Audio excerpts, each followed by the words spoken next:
ഇസ്ലാമിക ലോകത്തെ ഞെട്ടിച്ച് സിറിയയുടെ പുതിയ നീക്കം.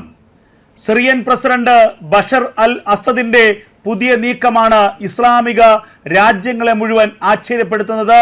സിറിയയിൽ നിന്ന് ഇറാന്റെ സൈന്യമായ റവല്യൂഷണറി ഗാർഡ് കോർപ്സിനെ പുറത്താക്കാനും ഇസ്രായേലുമായി ചങ്ങാത്തം കൂടാനും സിറിയയുടെ പ്രസിഡന്റ് തീരുമാനിച്ചു എന്നുള്ള വിവരങ്ങളാണ് പുറത്തു വരുന്നത്.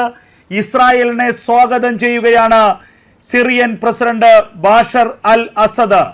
ഇസ്ലാമിക രാജ്യങ്ങൾക്ക് ഉൾക്കൊള്ളാൻ പറ്റാത്ത ഒരു നടപടിയാണ്, ഒരു രാജ്യതന്ത്ര നയതന്ത്രമാണ് ഇപ്പോൾ അസദ് പയറ്റുന്നത്. സിറിയയുടെ ലെബനൻ അതിർത്തിയിൽ വലിയ സ്വാധീനമാണ് ഇറാൻ റവല്യൂഷണറി ഗാർഡ് കോർപ്സിനും ഹിസ്ബുള്ളയ്ക്കുമുള്ളത്. ആ മേഖലകളിലേക്ക് നേരത്തെ ഇസ്രായേൽ വൻതോതിലുള്ള ആക്രമണങ്ങൾ നടത്തിയിരുന്നു. ഹിസ്ബുള്ളയെ കഴിഞ്ഞ ദിവസങ്ങളിൽ പൂർണ്ണമായും തള്ളിപ്പറഞ്ഞിരുന്നു ബഷർ അൽ അസദ്. ആ അസദിത സൗദി അറേബ്യയെ ഇടനിലക്കാരാക്കിക്കൊണ്ട് ഇസ്രായേലിനോട് ചില സന്ദേശങ്ങൾ നൽകിയിരിക്കുന്നു, ഇസ്രായേലുമായി ബന്ധപ്പെട്ടിരിക്കുന്നു. പറയുന്നത് വളരെ വ്യക്തമായ കാര്യമാണ്. നിങ്ങളെ ഞങ്ങൾ സ്വാഗതം ചെയ്യുന്നു, ഞങ്ങളുടെ രാജ്യത്ത് നടക്കുന്ന വിമത ആക്രമണങ്ങളിൽ ഞങ്ങളെ സഹായിക്കണം. അതിനു പകരമായി ഞങ്ങൾ ഇറാൻ റവല്യൂഷണറി ഗാർഡ് കോർപ്സിനെ ഞങ്ങളുടെ രാജ്യത്ത് നിന്ന് പുറത്താക്കും. നേരത്തെ 2016 ഇറാന്റെ സഹായത്തോടു കൂടിയായിരുന്നു വിമത നീക്കത്തെ ഇറാന്റെ ഔദ്യോഗിക സേന പരാജയപ്പെടുത്തിയത്. അതിനുശേഷം ഇറാനുമായി അത്രത്തോളം വലിയ സൗഹൃദത്തിലല്ല സിറിയ, പ്രത്യേകിച്ച് സിറിയയുടെ പ്രസിഡന്റ് ബഷർ അൽ അസദ് എന്ന വാർത്തകൾ വന്നിരുന്നു. ഇപ്പോൾ വിമത സൈന്യം അലപ്പോ പിടിക്കുകയും ഡമാസ്കസിലേക്ക് വലിയ മുന്നേറ്റം നടത്തുകയും ചെയ്ത ഘട്ടത്തിൽ സഹായം അഭ്യർത്ഥിച്ചുവെങ്കിലും റഷ്യ മാത്രമാണ് വളരെ സജീവമായി സിറിയൻ സൈന്യത്തോടൊപ്പം ചേർന്ന് വിമതർക്കെതിരെ പോരാടിയത്. റഷ്യയുടെ കഴിഞ്ഞ 3-4 ദിവസത്തെ ആക്രമണത്തിലാണ് 5ഓളം വിമത സൈന്യത്തിന്റെ ഹെഡ്ക്വാർട്ടേഴ്സുകൾ, 7 ആയുധശാലകൾ അടക്കമുള്ളവ തകർത്തത്. ഏകദേശം 1000-ലധികം വിമത ഭീകര സൈനികരെ റഷ്യ കൊലപ്പെടുത്തിയെന്നുള്ള വാർത്തകളും പുറത്തു വന്നിരുന്നു. അപ്പോഴും സിറിയയിലേക്ക് ആയുധങ്ങൾ അയക്കുന്നതിനോ സൈനികരെ അയക്കുന്നതിനോ ഇറാൻ തയ്യാറായിരുന്നില്ല. ഇറാന്റെ പരമോന്നത നേതാവ് ആയത്തുള്ള അലി ഖമേനിയുടെ നിർദ്ദേശപ്രകാരമായിരുന്നു താൽക്കാലികമായി ഈ സൈന്യത്തെ അയക്കുന്നത് നിർത്തിവച്ചത്. ഈ ഘട്ടത്തിലാണ് ഇപ്പോൾ സിറിയ മാറി ചിന്തിക്കുന്നത്. ഇനി എന്തിനാണ് ഇറാൻ റവല്യൂഷണറി ഗാർഡിന്റെ പിന്തുണ? ഞങ്ങൾക്ക് ഇസ്രായേലി സൈന്യത്തിന്റെ പിന്തുണ പോരെ എന്ന് സിറിയയുടെ ഭരണകൂടം ചിന്തിക്കുന്നത് ഈ ഘട്ടത്തിലാണ്. അതിന് പിന്നാലെയാണ് ഇപ്പോൾ ഏറ്റവും പുതിയ വാർത്ത പശ്ചിമേഷ്യയിൽ നിന്ന് പുറത്തു വരുന്നത്. പശ്ചിമേഷ്യയിലെ രാഷ്ട്രീയ സമവാക്യങ്ങൾ മാറിയിരിക്കുന്നു. പശ്ചിമേഷ്യയിലെ സൈനിക സമവാക്യങ്ങൾ മാറിമറിയുന്നു. പശ്ചിമേഷ്യയിൽ സിറിയയും ഇസ്രായേലും ചേർന്നുള്ള ഒരു പുതിയ കൂട്ടുകെട്ട് രൂപപ്പെടുന്നു എന്നുള്ള വാർത്തകൾ പുറത്തു വരുന്നു. ഇസ്ലാമിക ഭീകര സംഘടനകൾക്കും അറബ് രാജ്യങ്ങൾക്കും വലിയ തിരിച്ചടിയായിരിക്കും പുതിയ ഈ സഖ്യം. സൗദി അറേബ്യയുടെ സഹായത്തോടു കൂടി സൗദി അറേബ്യയെ ദൂതരാക്കിക്കൊണ്ട് ഇസ്രായേലിന്റെ സഹായം സിറിയൻ പ്രസിഡന്റ് ബഷർ അൽ അസദ് തേടി എന്നുള്ള വിവരങ്ങളാണ് ഇപ്പോൾ പുറത്തു വരുന്നത്. കഴിഞ്ഞ ദിവസമാണ് ഇത് സംബന്ധിച്ച സന്ദേശം ഇസ്രായേലിന് കൈമാറിയത്. ഇസ്രായേലിന്റെ ഔദ്യോഗിക പ്രതികരണം ഇക്കാര്യത്തിൽ വന്നിട്ടില്ല. സിറിയയിൽ ഇപ്പോൾ നടക്കുന്ന ആഭ്യന്തര കലഹങ്ങളിൽ, ആഭ്യന്തര യുദ്ധത്തിൽ സിറിയയുടെ ഔദ്യോഗിക സൈന്യത്തെ, സിറിയൻ ഭരണകൂടത്തെ സഹായിക്കാൻ ഇസ്രായേലിന്റെ സഹായം സിറിയ തേടിയിരിക്കുന്നു. അതിനു പകരമായി ഇസ്രായേലിന് സിറിയ വാഗ്ദാനം നൽകിയിരിക്കുന്നു, ഞങ്ങളുടെ രാജ്യത്ത് നിന്ന് ഇറാൻ റവല്യൂഷണറി ഗാർഡ് കോർപ്സിനെ ഞങ്ങൾ ചവിട്ടി പുറത്താക്കാം. ഇത് വമ്പൻ തിരിച്ചടിയാണ് ഇറാനെ സംബന്ധിച്ച്.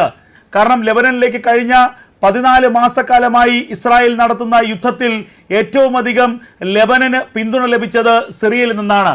പ്രത്യേകിച്ച് ഹിസ്ബുള്ളയുടെ ആയുധങ്ങളെല്ലാം എത്തുന്നത് സിറിയൻ അതിർത്തി വഴിയാണ്. ഇറാനിൽ നിന്നുള്ള ആയുധങ്ങൾ ഇസ്ലാമിക തീവ്രവാദ സംഘടനകൾ സിറിയയിലേക്ക് എത്തുന്നു. സിറിയൻ ലെബനൻ അതിർത്തി വഴി സ്വാഭാവികമായും ആ ആയുധങ്ങൾ ഹിസ്ബുള്ളയിലേക്ക് എത്തിച്ചേർന്നിരിക്കുന്നു. എത്തിച്ചേരുന്നു. അതുകൊണ്ട് തന്നെയാണ് ഹിസ്ബുള്ളയ്ക്കെതിരെയുള്ള പ്രത്യക്ഷ യുദ്ധം ആരംഭിച്ചതിന്റെ ആദ്യഘട്ടത്തിൽ ഇസ്രായേൽ ആദ്യം ലക്ഷ്യമിട്ടത് സിറിയയിലെ ആയുധക്കടത്ത് കേന്ദ്രങ്ങളെയാണ്. ഹിസ്ബുള്ളയ്ക്ക് ആയുധങ്ങൾ എത്തുന്ന ആയുധ വിതരണ ശൃംഖലകളെയാണ് ആദ്യമായി ഇസ്രായേലി സേന ലക്ഷ്യമിട്ടത്. അതിലവർ ഏറെക്കുറെ വിജയിക്കുകയും ചെയ്തു. പിന്നാലെ വീണ്ടും ഹിസ്ബുള്ളയ്ക്ക് ആയുധങ്ങൾ സിറിയയിൽ നിന്ന് ഒഴുകിയപ്പോൾ ഇസ്രായേൽ സിറിയൻ ലെബനൻ അതിർത്തിയിലുള്ള പ്രധാന കേന്ദ്രങ്ങളെല്ലാം ആക്രമിച്ചു. സിറിയയ്ക്കുള്ളിലുള്ള ഹിസ്ബുള്ളയുടെ ആയുധ ഡിപ്പോ ആക്രമിച്ചു. ഇറാൻ റവല്യൂഷണറി ഗാർഡിന്റെ ഓഫീസ് ആക്രമിച്ചു. അതുപോലെ തന്നെ ഇസ്ലാമിക് റെസിസ്റ്റൻസിന്റെ ഓഫീസ് ആക്രമിച്ചു, ഹമാസിന്റെ ഓഫീസ് ആക്രമിച്ചു. അങ്ങനെ ഒരുവിധപ്പെട്ട എല്ലാ ഭീകര സംഘടനകളുടെയും ആസ്ഥാനങ്ങളും ഹെഡ്ക്വാർട്ടേഴ്സുകളും ഒക്കെ സിറിയയിൽ ഇസ്രായേലി സേന ആക്രമിച്ചു. ആ ഘട്ടങ്ങളിലൊന്നും തന്നെ സിറിയയുടെ ഔദ്യോഗിക ഭരണകൂടം ഇസ്രായേലിനെ കുറ്റപ്പെടുത്തുകയോ ഇസ്രായേലിനെ തള്ളിപ്പറയുകയോ ചെയ്തില്ല എന്നുള്ളത് ഇപ്പോൾ സജീവമായി ഓർക്കേണ്ടതാണ്. അതിന് പിന്നാലെയാണ് ഏറ്റവും പ്രധാനപ്പെട്ട സൈനിക ശക്തികളിലൊന്നായ ഇസ്രായേലിനെ ഒപ്പം കൂട്ടാൻ സിറിയ തീരുമാനിച്ചിരിക്കുന്നത്. ഈ ഇറാനെയോ യമനെയോ ഒന്നും വിശ്വസിക്കാൻ കൊള്ളില്ലെന്നും ഇവരുടെയൊക്കെ ശക്തിയേക്കാൾ എത്രയോ 10 മടങ്ങ് ശക്തിയാണ് ഇസ്രായേൽ എന്ന രാജ്യത്തിനുള്ളതെന്നും സിറിയ തിരിച്ചറിഞ്ഞിരിക്കുന്നു. അതുകൊണ്ട് തന്നെ റഷ്യയ്ക്ക് പിന്നാലെ ഇസ്രായേലുമായി ഒരു ചങ്ങത്വം കൂടാനാണ് ഇപ്പോൾ സിറിയ ആഗ്രഹിക്കുന്നത്. അതിന് സിറിയ നൽകിയിരിക്കുന്ന മോഹന വാഗ്ദാനം, ഞങ്ങളുടെ രാജ്യത്ത് നിന്നും ഇറാന്റെ സൈന്യത്തെ ചവിട്ടി പുറത്താക്കാം, ഞങ്ങൾക്ക് ഇറാൻ വേണ്ട, ഞങ്ങൾക്ക് ഹിസ്ബുള്ള വേണ്ട, ഞങ്ങൾക്ക് ഹമാസ് വേണ്ട, ഞങ്ങൾക്ക് ഇസ്ലാമിക് റെസിസ്റ്റൻസുമായി ബന്ധം വേണ്ട, ഞങ്ങൾക്ക് ഇസ്രായേലിന്റെയും റഷ്യയുടെയും ഒക്കെ പിന്തുണ മാത്രം മതി. ഇത് പറയുന്നത് സിറിയൻ പ്രസിഡന്റ് ബാഷർ അൽ അസദാണ്. എന്തായാലും പശ്ചിമേഷ്യയിൽ വലിയ സൈനിക സഖ്യങ്ങളിൽ മാറ്റങ്ങൾ ഉണ്ടായിരിക്കുന്നു. ഇറാനും സിറിയയും ഒക്കെ ഒറ്റക്കെട്ടാണെന്ന് കരുതിയിരുന്ന ഘട്ടത്തിൽ ഇപ്പോൾ പുതിയ മാറ്റങ്ങൾ, അത് പെട്ടെന്ന് ഇറാനെയും അതുപോലെ തന്നെ മറ്റ് ഇസ്ലാമിക ഭീകര രാജ്യങ്ങളെയും അറബ് രാജ്യങ്ങളെയും ഒക്കെ ഞെട്ടിപ്പിക്കുന്ന തീരുമാനമാണ്. ഈജിപ്തിനെയും ഖത്തറിനെയും ഒക്കെ ആശ്ചര്യപ്പെടുത്തുന്ന ഒരു നീക്കമാണ് ഇപ്പോൾ പശ്ചിമേഷ്യയിൽ നടക്കുന്നത്.